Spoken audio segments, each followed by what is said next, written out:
Nous sommes à l'Opéra Royal de Versailles, où nous retrouvons Jérémy Rohrer et Julien Chauvin, directeurs artistiques du Cercle de l'Harmonie.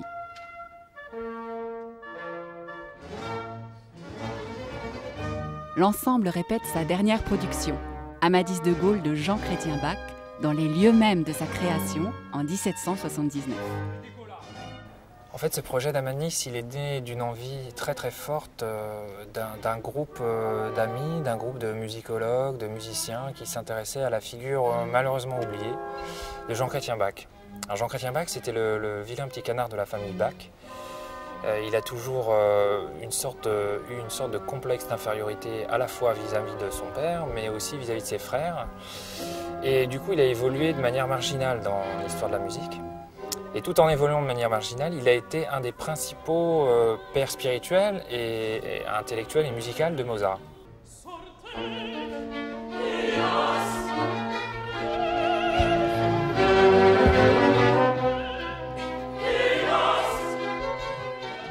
Lorsque nous avons fondé avec Jérémy en 2005 maintenant, il y a bientôt 7 ans, le Cercle de l'Harmonie, nous avions une envie très forte de réhabiliter une pratique très intense, très intensive du répertoire classique, puisque le répertoire baroque a été vraiment très travaillé ces dernières décennies.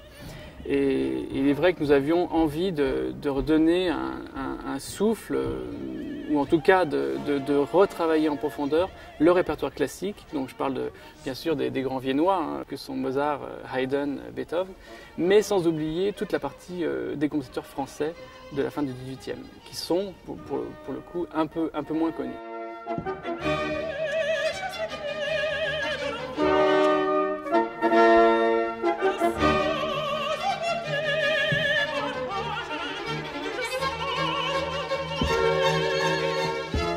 Dans la musique de Jean Chrétien Bach, Amadis, c'est une pièce très particulière parce qu'elle a été finalement le modèle d'une de nos pièces fétiches au Cercle de l'Harmonie, qui est Idoménée, l'opéra Idoménée de Mozart. Et dès qu'on a commencé à travailler Idoménée avec des musicologues, avec nos amis musiciens, on s'est rendu compte que cette partition de Jean Chrétien Bach, Amadis, contenait en germe finalement beaucoup des idées que Mozart a développées. Il y a eu une très grande excitation dans le fait qu'on a retrouvé les partitions de l'époque qui ont été laissées telles quelles après la création, vous le disiez, à l'Opéra Royal de Versailles en 1779. Ces partitions, elles nous sont parvenues d'année en année, elles sont conservées à la Bibliothèque nationale à Paris. Et donc on a eu à faire un travail de recherche et donc sur le langage, sur le style de l'époque, avec bien sûr les sources prédominantes à l'époque qui sont les traités d'instrumentation, et on le verra aussi plus tard, les traités sur la danse.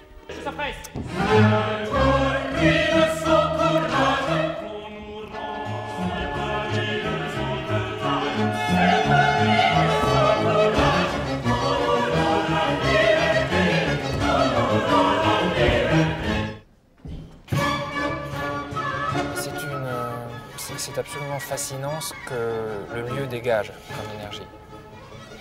Pour des passionnés d'histoire comme nous, on imagine toutes les scènes d'opéra, mais aussi de pouvoir qui se sont déroulées ici.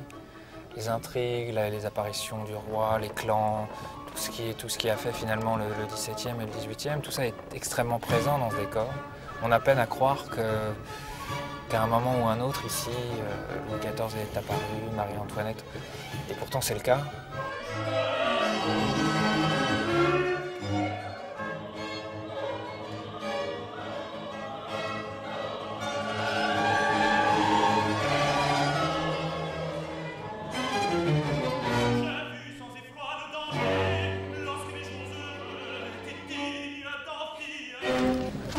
Alors,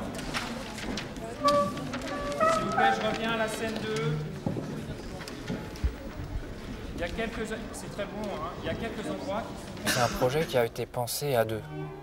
C'est-à-dire que d'une manière un peu parallèle, Julien et moi, nous avons évolué en apprenant, en faisant nos armes finalement dans d'autres structures, chacun de son côté. On avait les mêmes désirs, les mêmes envies à la fois pour le répertoire qu'on voulait défendre et aussi la manière dont on voulait le faire.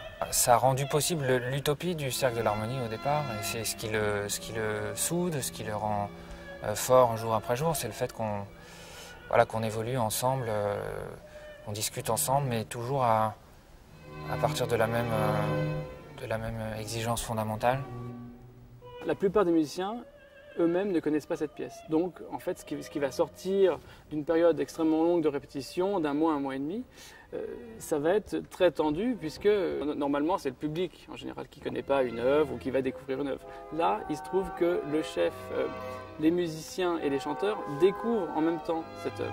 Donc, il y a vraiment une émulation et une excitation très forte. Dès la deuxième année de la création, donc en 2006, nous avons eu une chance extraordinaire de rencontrer les responsables de la Fondation Orange, qui sont venus nous écouter lorsqu'on montait Idoméneo de Mozart. Et c'est par ce biais que nous ayant entendu répéter, ils ont décidé finalement de nous aider petit à petit et de nous accompagner dans la création de cet orchestre.